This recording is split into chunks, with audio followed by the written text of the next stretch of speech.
Well, we talk the truth here on Frankly Hockey. So I want to know, I saw the video of Willy's hot chicken. You went back for a couple more in the video. Moment of truth. Did you go back again off camera? And how good was it? Well, let's do the second question first. Very good, very good. Okay.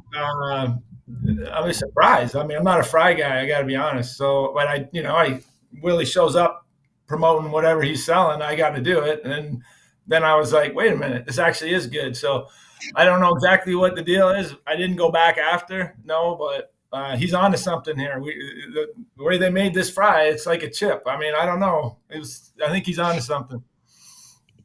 All right. I guess we got to get down there and Yep, try it that's out. right. But hey, it's finally time for the hockey season. I'm sure you're feeling relief within your group as well. But I want to start with what you've assessed with your group going into the season. What have you seen over the last few weeks that you really like that has you feeling good for Thursday night? Well, it's a great question.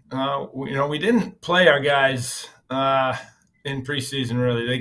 Everyone got kind of two games. We had one at the end as a group, which wasn't a great game for us. But I think we went at it a little differently, like trying to get through it. To be honest with you, and try to be healthy for game one. So obviously love the group. I think they come in great shape. So it was kind of like, why play them and risk getting dinged up? Everybody was ready to go. I think we could have dropped the puck right away and played.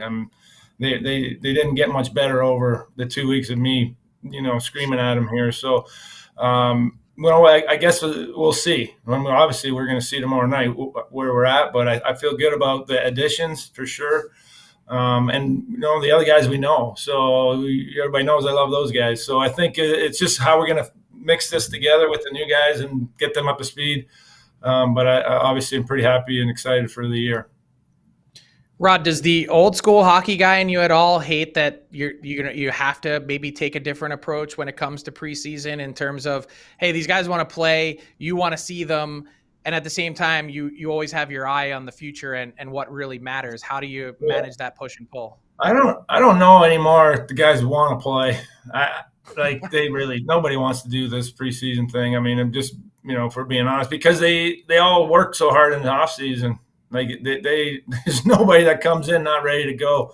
And so I think they're on to something with whatever next year. I guess they're shortening it up and, let's play for real. And I get it. I mean, back in the day, there was spots open.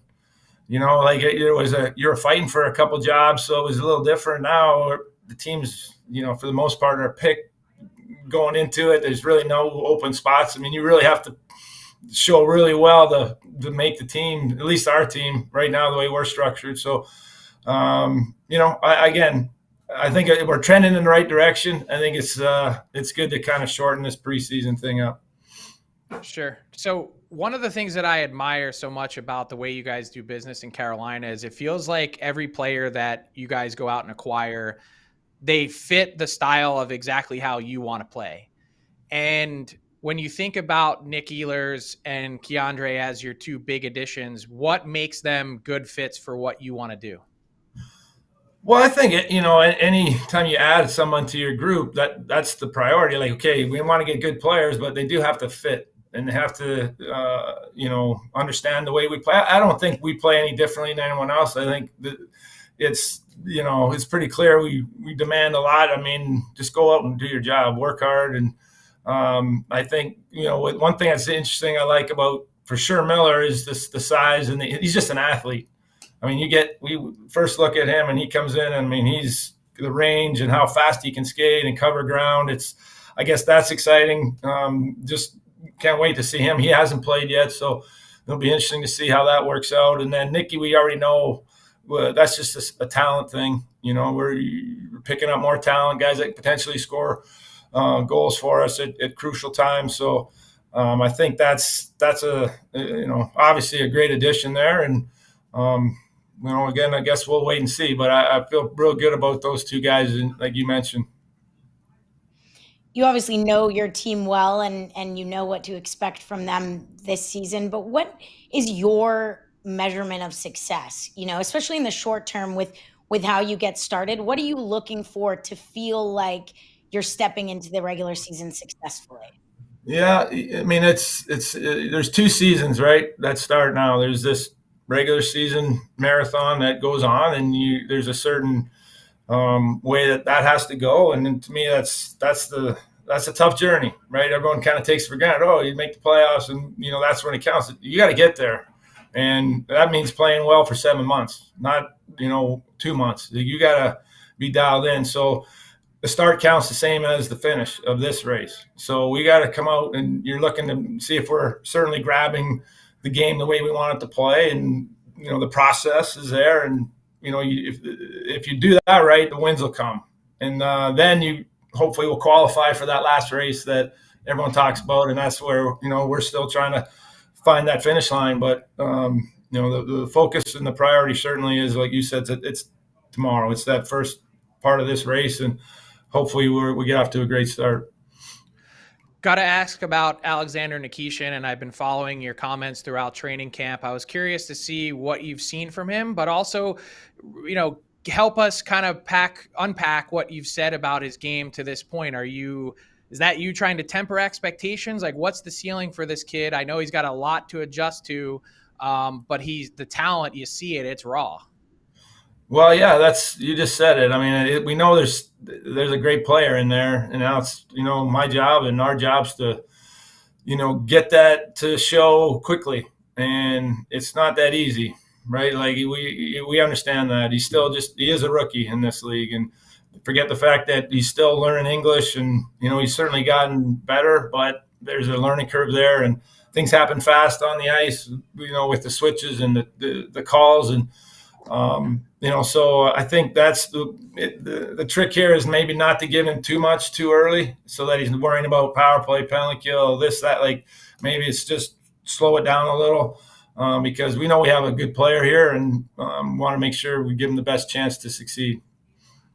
So we just had your lines up on the screen as well, and it probably stands out to a lot of people seeing Taylor Hall there on the fourth line. I was watching Pittsburgh's game last night, and it was a reminder of how impactful a fourth line can be. You look at some of the other teams in the East. Washington had a great fourth line last year. Not often that you see a guy who previously won a Hart Trophy be in that spot. How does he fit in with that group, and how do you want that line to play?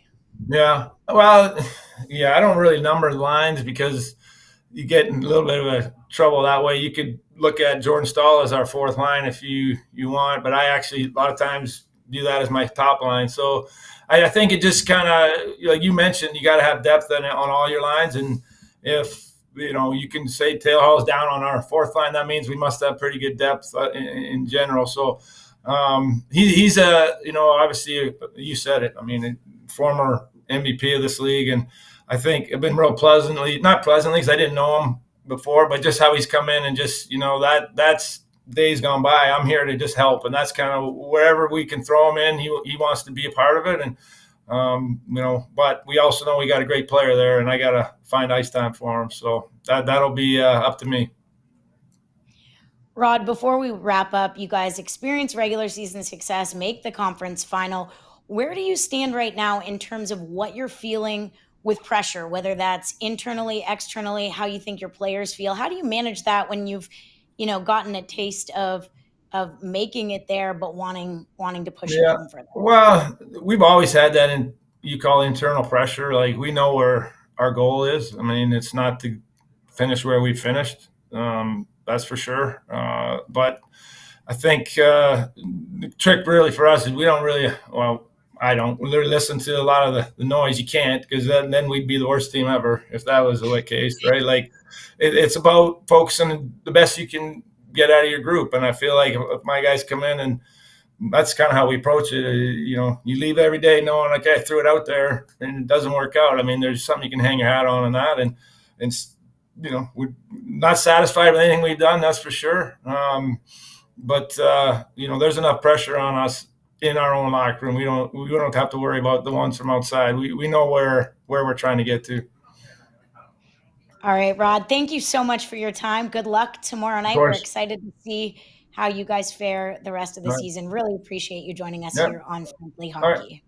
Thanks, guys. Have a great day.